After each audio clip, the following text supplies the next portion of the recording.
Hello guys, welcome to our channel beta Q solutions. मैं विश्वजीत और आज हम शुरू करने वाले हैं CSS क्लास नंबर 4 और आज के क्लास में हम CSS मेजरमेंट यूनिट्स के बारे में डिस्कस करेंगे। आज का क्लास शुरू करने से पहले अगर अभी तक भी आपने हमारे चैनल को सब्सक्राइब नहीं किया है तो आज ही सब्सक्राइब कर लीजिए और पास में जो बेल का आइकन है उसे भी प्रेस कर लीजिए ताकि हमारे चैनल पे जो नए वीडियो अपलोड किए जाएंगे उसका नोटिफिकेशन आपको पहले मिल जाएगा। तो चलिए शुरू करते हैं आज का क्लास। आज के वीडियो में हम डिस्कस करेंगे CSS मेजरमेंट यूनिट्स के बारे में। कुछ मेजरमेंट यूनिट्स है, आगे के वीडियो में हमने ऑलरेडी देखे हैं कि px एक मेजरमेंट यूनिट था जो पिक्सल को रिप्रेजेंट करता है। हमने विड्थ के लिए, मार्जिन के लिए, हाइट के लिए, पैडिंग के लिए, बॉर्डर का विड्थ देने के लिए, आउटलाइन का विड्थ देने के लिए हम px मेजरमेंट यूनिट यूज करे थे। उसी तरह CSS में बहुत सारे मेजरमेंट यूनिट्स होते हैं, तो ये सब जानना अभी एक इम्पोर्टेंट पार्ट है CSS का। सो हम अभी एक एक करके वो मेजरमेंट यूनिट डिस्कस करेंगे। सो ये मेजरमेंट यूनिट एक्चुअली में होता क्या है, to express the measurement and length. दो चीज होती है यहाँ पे। मेजरमेंट को देने के लिए हमें कुछ लेंथ प्रोवाइड करना पड़ेगा। CSS में उसी मेजरमेंट और लेंथ को कहते हैं मेजरमेंट यूनिट्स। एक वैल्यू होता है जो लेंथ को रिप्रेजेंट करेगा और वैल्यू के पास में हम कुछ यूनिट्स यूज करेंगे, जैसे पूरा का पूरा मेजरमेंट यूनिट्स कहा जाएगा। फॉर एग्जांपल आगे के वीडियो में हमने ऑलरेडी डिस्कस किया हुआ है विड्थ प्रॉपर्टी के बारे में। So width is equal to 10 pixel, 10 is the length and pixel px जो यहाँ पे यूज हुआ है वो उसका मेजरमेंट यूनिट है। सो मेजरमेंट यूनिट के अंदर जैसे कि यहाँ पे लिखा हुआ है 10 px, इसके अंदर हम वाइट स्पेस नहीं दे सकते क्योंकि CSS अलाउ नहीं करता इसके अंदर वाइट स्पेस देना। आप 0 लिख सकते हैं। इसका मतलब है कि हम पूरा जो यूनिट है वो ओमिट कर रहे हैं, वो कुछ अफेक्ट नहीं करेगा। 0 px लिखिए या फिर सिर्फ 0 लिखिए, कोई फर्क नहीं पड़ेगा। उसका मतलब है कि यूनिट वहाँ पे ओमिट हो चुका है। सो कुछ प्रॉपर्टी में ऐसा भी होता है, नेगेटिव वैल्यूज, नेगेटिव लेंथ्स दिए जाते हैं as a measurement. So negative values भी एक्सेप्ट करते हैं। आगे के वीडियो में हम वैसे ही कुछ प्रॉपर्टी के बारे में भी डिस्कस करने वाले हैं कि कहाँ पे नेगेटिव वैल्यूज लेते हैं। फिलहाल इस वीडियो में हम सिर्फ मेजरमेंट यूनिट के बारे में ही डिस्कस करेंगे। सो CSS में जो मेजरमेंट यूनिट होता है वो दो तरह का होता है। एक होता है एब्सोल्यूट मेजरमेंट यूनिट, दूसरा होता है रिलेटिव मेजरमेंट यूनिट। जो एब्सोल्यूट मेजरमेंट यूनिट होता है उसका लेंथ जो होता है वो फिक्स्ड होता है। जैसे कि मान लीजिए हमने दिया विड्थ 300 पिक्सल, ये फिक्स हो गया। अगर आपका स्क्रीन छोटा होगा या बड़ा होगा, ये जो विड्थ है ये रिसाइज नहीं होगा। वो ऐसे ही छोटे स्क्रीन में भी 300 पिक्सल आएंगे, बड़े स्क्रीन में भी 300 पिक्सल आएंगे। फिक्स्ड लेंथ यूनिट होते हैं और जैसा देखते हैं स्क्रीन के ऊपर एग्जैक्टली जितना वैल्यू आप देते हैं उसी हिसाब से ये डिपेंड करता है। सो ये रेस्पॉन्सिव डिज़ाइन के लिए, रेस्पॉन्सिव साइट्स के लिए ज़्यादा फेवरेबल नहीं है, यूज़ करना मना है रेस्पॉन्सिव साइट्स के लिए, क्योंकि छोटे स्क्रीन पे क्या होगा, ये रिसाइज नहीं होंगे, कंटेंट जो है वो हाइड हो जाएगा। तो रेस्पॉन्सिव डिज़ाइन के लिए एब्सोल्यूट यूनिट यूज़ नहीं किए जाते हैं, रिलेटिव यूनिट जो होते हैं वो यूज़ किए जाते हैं। Good for responsive site because they scale relative to the windows size. Windows size के हिसाब से वो रेस्पॉन्सिव होगा, छोटा बड़ा होगा, तो इसको यूज किया जाता है। ये scales better between the different rendering mediums. जितना रेंडरिंग मीडियम होगा, बहुत सारे रेंडरिंग मीडियम है, उसमें उसी हिसाब से ये रिप्रेजेंट करेगा रिलेटिव मेजरमेंट यूनिट। सो जहाँ पे प्रिंटिंग, जहाँ पे हम कुछ प्रिंट कर रहे हैं, पेपर पे हमें प्रिंटिंग चाहिए, वहाँ पे हम ज़्यादातर पिक्सल्स या फिक्स्ड मेजरमेंट यूनिट यूज करते हैं। जहाँ पे हमें मोबाइल स्क्रीन में डिस्प्ले करना होता है, जैसे कि वेबसाइट का डिज़ाइन हुआ, वो रेस्पॉन्सिव होना चाहिए, तो वहाँ पे हम रिलेटिव मेजरमेंट यूनिट यूज करेंगे। सो पहले देखते हैं कौन कौन सा मेजरमेंट यूनिट है जो एब्सोल्यूट यूनिट में जाते हैं। बहुत सारे मेजरमेंट यूनिट है, जैसे कि cm सेंटीमीटर्स होता है। स्केल में जो सेंटीमीटर्स होता है उसी हिसाब से हम स्केल के हिसाब से यूज करते हैं सेंटीमीटर्स। तो यहाँ पे भी हम वैल्यू दे सकते हैं cm सेंटीमीटर, cm वैल्यू दे सकते हैं और मिलीमीटर वैल्यू भी दे सकते हैं। ये एक्चुअली में DTP का मतलब प्रिंट मीडियम जहाँ पे यूज होता है, प्रिंटिंग करना होता है। मान लो कुछ सीट को आपको प्रिंट करना हुआ और CSS से उस सीट को डिजाइन किया गया है, तो वहाँ पे फिक्स किया जाता है स्केल के हिसाब से। उस जगह पे cm mm ये दोनों यूज किए जाते हैं। उसी तरह इंचेस भी यूज होता है। अगर इंचेस को हम एक्सप्रेस करेंगे पिक्सल में, सो एक इंचेस जो है 96 पिक्सल का बनता है, मतलब 2.54 सेंटीमीटर का होता है। सो पिक्सल में अगर कन्वर्ट करेंगे तो ये 96 पिक्सल रहेगा। उसी तरह px को ऑलरेडी हम देख चुके हैं, ये 1/96 ऑफ इंचेस होता है। और pt भी एक होता है, पॉइंट्स में हम मेजरमेंट करते हैं, ये 1/72 होता है इंचेस का। उसी तरह एक पिकास भी होता है, pc, जो हम यूज कर सकते हैं, 1 pc is equal to 12 point होता है। तो इन सभी मेजरमेंट यूनिट में बेटर है आपको यूज करना पिक्सल, ज़्यादातर यूज किया जाता है। और ये स्क्रीन रिजोल्यूशन को डायरेक्टली प्रोपोर्शनल करता है, इस वजह से आप पिक्सल यूज करेंगे तो अप्रोप्रिएट विड्थ फिक्स कर सकते हैं। या फिर अगर आपको प्रिंटिंग मटेरियल पे काम करना है, मतलब CSS में डिजाइन किए प्रिंट करना है, तो cm mm यूज कर सकते हैं। ये तीनों ज़्यादातर यूज किए जाते हैं, cm mm और पिक्सल्स एब्सोल्यूट मेजरमेंट यूनिट के हिसाब से। जिस तरह से जिस विड्थ से आप उसे डिफाइन करेंगे, वही सेम विड्थ हर डिवाइस में, प्रिंटिंग में भी वही सेम विड्थ से ही ये प्रिंट होगा। सो अब अभी बात करेंगे रिलेटिव मेजरमेंट यूनिट के बारे में। यहाँ पे भी बहुत सारे मेजरमेंट यूनिट होते हैं रिलेटिव में। पहला मेजरमेंट यूनिट होता है EM, relative to the font size of the element. ये फॉन्ट साइज के लिए स्पेशली यूज किया जाता है। 2em क्या करता है, जो भी फॉन्ट है, मतलब आप मान लीजिए कि 2em कहीं पे डिफाइन किए गए हैं, जो डिफॉल्ट फॉन्ट होगा, जो करंट फॉन्ट होगा, उसका 2 गुना करेगा 2em का मतलब। मैं एग्जाम्पल के साथ आपको दिखा देता हूँ ये करके। सो ये मेरा ड्रीमओवर एडिटर है। यहाँ पे मैंने एक एक्सटर्नल स्टाइल शीट यूज किया हुआ है और यहाँ पे मैंने उसको लिंक किया हुआ है, उस एक्सटर्नल स्टाइल शीट को, मेरे HTML डॉक्यूमेंट के साथ। अब मैं यहाँ पे एक div क्रिएट कर रहा हूँ, div डिफाइन कर रहा हूँ, div क्लोज। और यहाँ पे मैं लिख रहा हूँ इस div के अंदर, this is my div element. और इस div के अंदर यहाँ पे मैं एक स्पान डिफाइन कर रहा हूँ, स्पान। और यहाँ पे मैं लिख रहा हूँ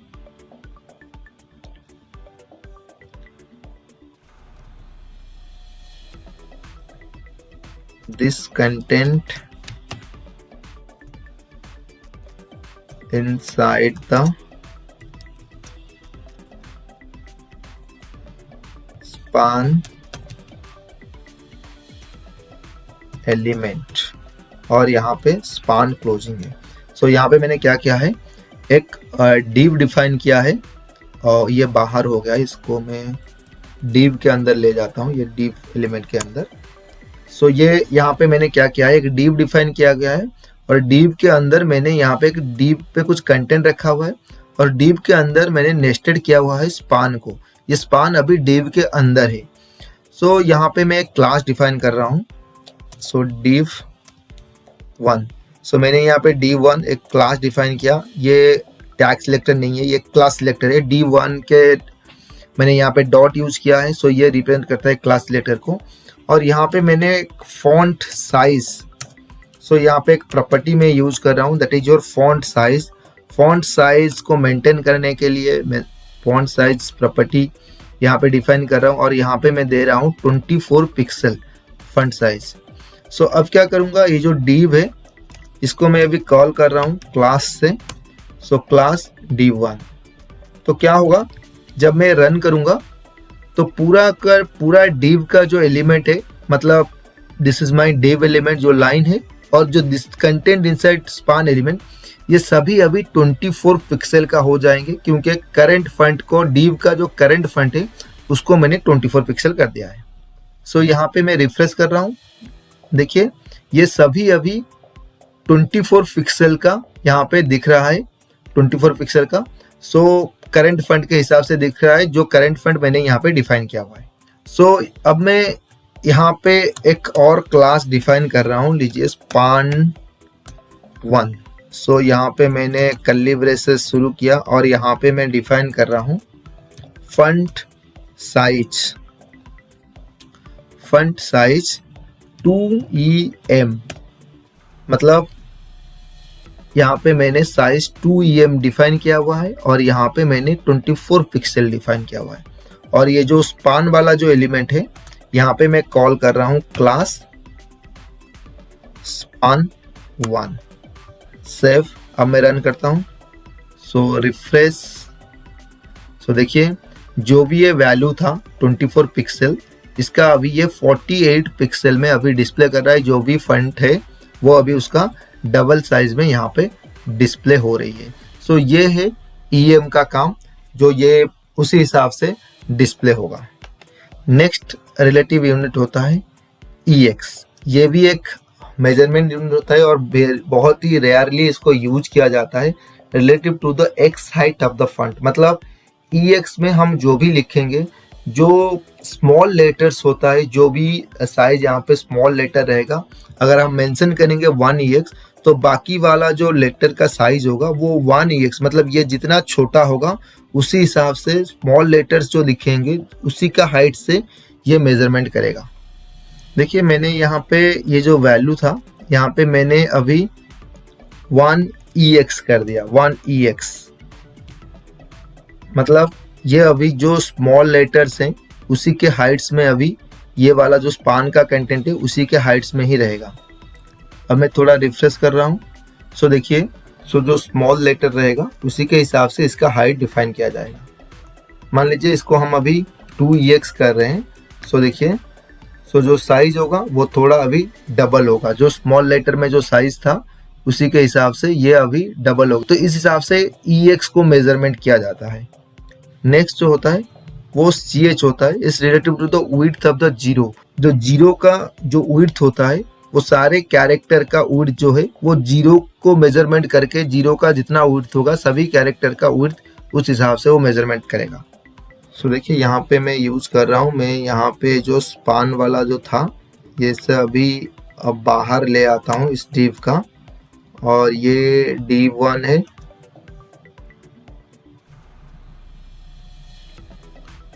div1 का एलिमेंट ये है और इससे मैं और एक div एलिमेंट बना देता हूँ। div और div दोनों यहाँ पे div एलिमेंट है और मैं यहाँ पे CSS में इसको div2 कर देता हूँ और यहाँ पे मैं कर रहा हूँ वैल्यू दैट इज 1ch।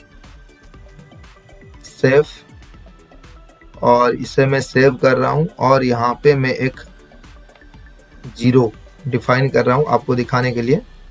देखिए जीरो का जो भी विड्थ होगा, जीरो जिस हिसाब से डिफाइन होगा तो उसी का जो भी कंटेंट रहेगा यहाँ पे उसी के विड्थ के हिसाब से रहेगा। ये टी को देखिए, ये जीरो के विड्थ पे है और मैक्सिमम जो एलिमेंट है वो मैक्स टू मैक्स इसी के विड्थ में जाएगा और बाकी सब इसके रेशियो के हिसाब से छोटा होता रहेगा।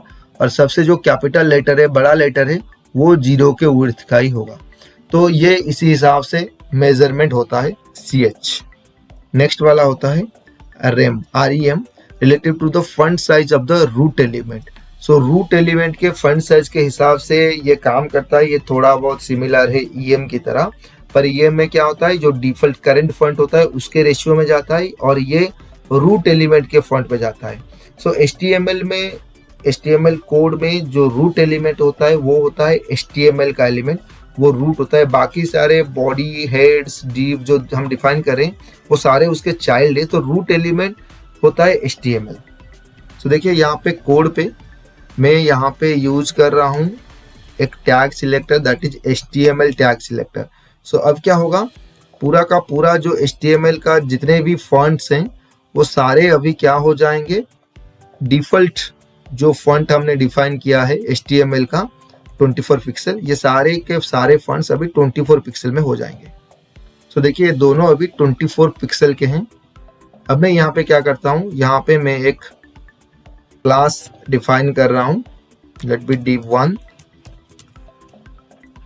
और यहाँ पे मैं वैल्यू दे रहा हूँ फॉन्ट साइज जो है मैं अभी दे रहा हूँ 2REM, मतलब जो रूट एलिमेंट है उसके साइज का डबल करेगा ये 2REM। और यहाँ पे मुझे HTML में उस क्लास सिलेक्टर डिफाइन किया हुआ है, सो इसलिए मुझे क्लास कॉल करना पड़ेगा। और सेकंड वाला लाइन जो है मैं उसी लाइन पे यूज किया हुआ हूँ क्लास को। देखिए अब मैं यहाँ पे रिफ्रेश कर रहा हूँ। सो देखिए this is the root element, जितना साइज का होगा ये इसका डबल होगा, मतलब ये अभी 24 पिक्सल है तो ये 48 पिक्सल का यहाँ पे वैल्यू आ रहा है। नेक्स्ट हम देखेंगे VW। ये VW जो होता है व्यू पोर्ट विड्थ होता है। व्यू पोर्ट आगे के HTML वीडियो में हम ऑलरेडी व्यू पोर्ट के बारे में पढ़ा हुआ है, दिखाया था मैंने व्यू पोर्ट का कुछ एग्जांपल करके आपको। अगर वो वाला वीडियो नहीं दिया है तो यहाँ पे मैं व्यू पोर्ट का डिस्क्रिप्शन में लिंक दे दूंगा, व्यू पोर्ट वाले वीडियो का, आप देख सकते हैं वहाँ पे जाके। व्यू पोर्ट का विड्थ यहाँ पे मेंशन करने के लिए हम VW यूनिट यूज करेंगे। ओके, 1 व्यू पोर्ट जो होता है मेजरमेंट का यूनिट वो 1% से इक्वल होता है, मतलब हम जब परसेंटेज यूज करेंगे ना वो एक व्यू पोर्ट 1% के साइज का होगा। So this is 1/100 of the width of the viewport. So ये इस हिसाब से कैलकुलेट होगा, 1 viewport is equal to 1%। So यहाँ पे मैंने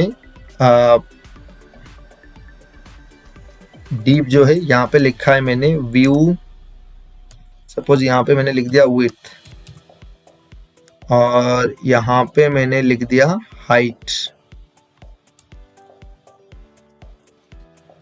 और ये क्लास यहाँ से हटा देता हूँ। अब CSS में मैं क्या कर रहा हूँ, यहाँ पे एक div डिफाइन कर रहा हूँ। मान लीजिए div1 एक क्लास मैंने यहाँ पे डिफाइन किया है और वहां पे मैं दे रहा हूँ फॉन्ट साइज जो है 2VW। सो 2 व्यू पोर्ट विड्थ के हिसाब से मैंने यहाँ पे दिया हुआ है। सेव किया और HTML में यहाँ पे मैंने विड्थ क्लास इक्वल टू ये D1 वाला क्लास यहाँ पे कॉल कर दिया। यहाँ पे विड्थ के हिसाब से मेजरमेंट किया गया है, font size is equal to 2VW viewport width. सब मैं यहाँ पे रिफ्रेश कर रहा हूँ। सो देखिए यहाँ पे विड्थ जो है अभी 2% कवर कर रहा है। अब थोड़ा मैं इसको इंस्पेक्ट कर रहा हूँ। सो देखिए मोबाइल व्यू के हिसाब से मैंने यहाँ पे इंस्पेक्ट किया हुआ है।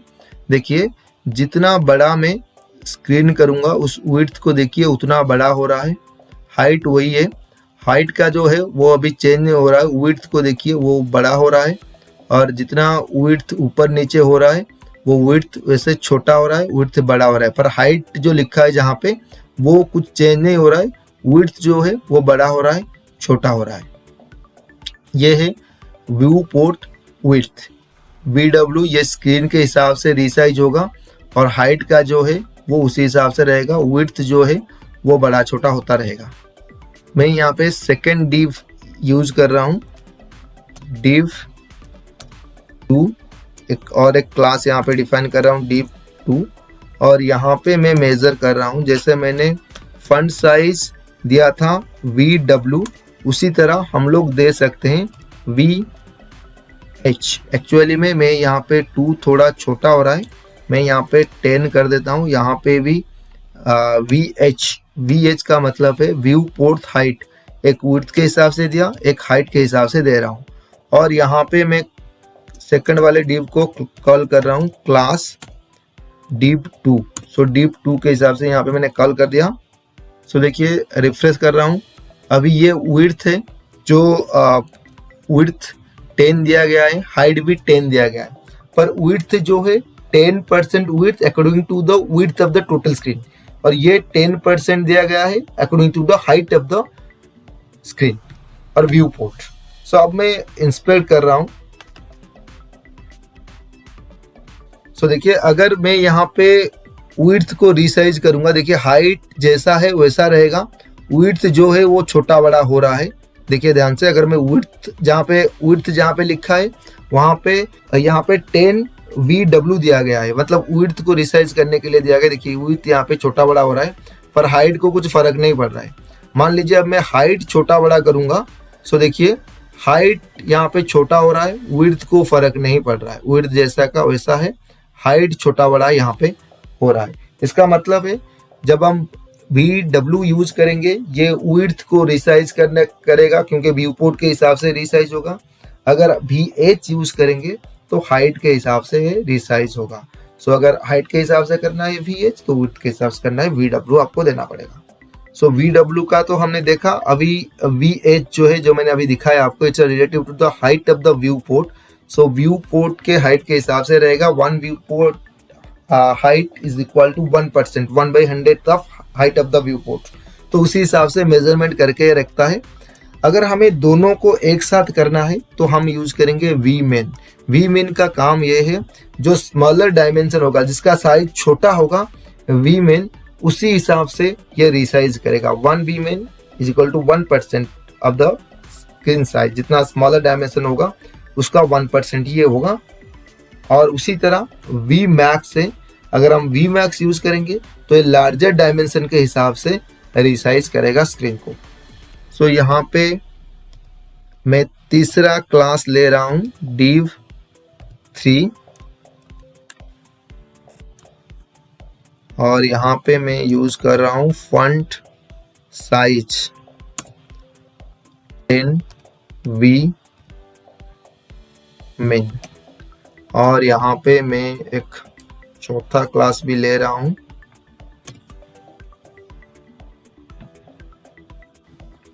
जहाँ पे मैं 10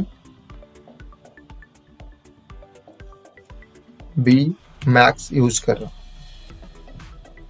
उसी तरह यहाँ पे मैं एक div डिफाइन कर रहा हूँ। div को एक क्लास दे रहा हूँ, जैसे कि div3 वाला यहाँ पे मैं डिफाइन कर रहा हूँ। और यहाँ पे लिख रहा हूँ Vmin div close, और एक चौथा div यहाँ पे ले रहा हूँ div क्लास यहाँ पे डिफाइन कर रहा हूँ, और div4 वाला यहाँ पे डिफाइन कर दिया, क्लास कॉल कर दिया, और यहाँ पे Vmax और div close। सो अब देखिए, अब मैं आपको आउटपुट में दिखाता हूँ। अब मैं थोड़ा रिफ्रेश कर रहा हूँ। देखिए Vmin Vmax। सो Vmax जो है, जो मिनिमम डायमेंशन होगा, मतलब हाइट यहाँ पे मिनिमम है तो इस हिसाब से ले रहा है। Vmax जो मैक्सिमम डायमेंशन होगा, मतलब विड्थ यहाँ पे मैक्सिमम है, उसी का ही विड्थ यहाँ पे ले रहा है, उसका ही साइज यहाँ पे ले रहा है। सो Vmin मिनिमम विड्थ ले रहा है स्क्रीन का, और Vmax मैक्सिमम जो साइज होता है वो यहाँ पे लेगा। इस हिसाब से डेस्कटॉप व्यू में इस हिसाब से आ रहे हैं। अब मैं थोड़ा उसको इंस्पेक्ट कर रहा हूँ। देखिए यहाँ पे मोबाइल पे देखिए, अगर मैं विड्थ छोटा कर रहा हूँ, देखिए जो छोटा होगा, मतलब अभी हाइट विड्थ जो वैल्यू है वो छोटा हो रहा है, Vmin उसको ले रहा है। मतलब जो स्मॉलर डायमेंशन है Vmin उसको लेगा, मतलब विड्थ अभी छोटा हो रहा है तो ये उसी को ले रहा है। सो देखिए अभी यहाँ पे Vmax को देखिए, सो जो बड़ा होगा उसी का लेगा, मतलब विड्थ यहाँ पे बड़ा हो रहा है, उसी का विड्थ यहाँ पे वो ले रहा है। उसी तरह अगर हाइट पे भी एडजस्ट करूंगा, सो ये उसी हिसाब से Vmin एंड Vmax उसी हिसाब से चेंज होंगे। सो जो मिनिमम होगा वो Vmin लेगा, जो मैक्सिमम होगा वो Vmax लेगा। सो ये कंप्लीटली स्क्रीन के हिसाब से एडजस्ट होते हैं। विड्थ हाइट रेशियो को ध्यान में रख के ये Vmin एंड Vmax काम करते हैं। और नेक्स्ट वाला होता है परसेंटेज वाला। अगर आपको कहीं पे कुछ वैल्यू देना है, आप मेजरमेंट नहीं कर पा रहे हैं, तो आप वहाँ पे परसेंटेज वैल्यू भी दे सकते हैं, ये भी काम करेगा, कोई प्रॉब्लम नहीं है। बहुत सारे जगह पे हमने HTML में भी यूज किया था परसेंटेज वाला विड्थ। अब CSS में भी ये परसेंटेज वाला वैल्यू दे सकते हैं, 10%, 30%, 40%। ये भी रेस्पॉन्सिव के लिए प्रॉपरली काम करेगा। ये सारे जो रिलेटिव्स जो यूनिट्स हमने बताए यहाँ पे, ये सारे रिलेटिव यूनिट्स होते हैं, रेस्पॉन्सिव डिज़ाइन के लिए यूज किए जाते हैं। ज़्यादातर Vmin, Vmax, VH, VW use किए जाते हैं, और EM रेम को भी ज़्यादातर यूज किया जाता है, परसेंटेज को भी यूज किया जाता है। सो रेस्पॉन्सिव अब के टाइम पे जो साइट्स बन रहे हैं सारा रेस्पॉन्सिव बन रहा है। सो इस वजह से ये मेजरमेंट यूनिट्स जो हैं वो काफ़ी इम्पोर्टेंट है उसी रेस्पॉन्सिव साइट्स बनाने के लिए। सो ये तो था आज का क्लास। अगर ये क्लास आपको अच्छा लगा है, अपने फ्रेंड्स के साथ शेयर कीजिए, इस वीडियो को लाइक कीजिए। अगर अभी तक भी चैनल को सब्सक्राइब नहीं किया है, चैनल को थोड़ा सब्सक्राइब कर लीजिए, क्योंकि आपका सपोर्ट हमें ज़रूरी है इस तरह के ट्यूटोरियल वीडियोस बनाने के लिए। So see you in the next class.